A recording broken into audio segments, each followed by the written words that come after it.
Le SIAP, sa mission, c'est de traiter les eaux usées de 9 millions de franciliens. Il y a aujourd'hui près de 35 espèces de poissons dans la Seine ou dans la Marne. Il n'y avait quasiment plus d'espèces de poissons dans les années 70. La qualité de la Seine s'est améliorée depuis 30 ans et le SIAP a été un des principaux acteurs.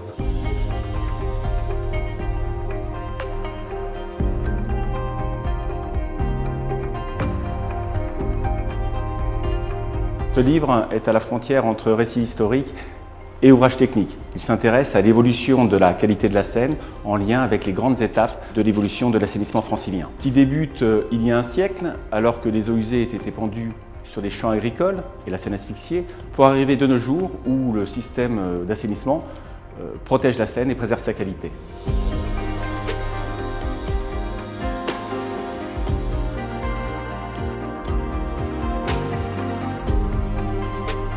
L'évolution des techniques d'assainissement s'est faite au rythme des avancées scientifiques. Dès les années 1900-1930, les essais menés en Angleterre puis en Île-de-France ont permis de faire émerger les procédés par bout activé. La recherche a également permis la montée en puissance des systèmes d'observation environnementaux, tels que l'Observatoire Mécène, qui suit la qualité de la Seine en Île-de-France depuis plus de 30 ans. Cet observatoire, qui a nourri cet ouvrage en données et en connaissances, s'est construit au gré des avancées scientifiques et a bénéficié des évolutions technologiques depuis plus de 30 ans.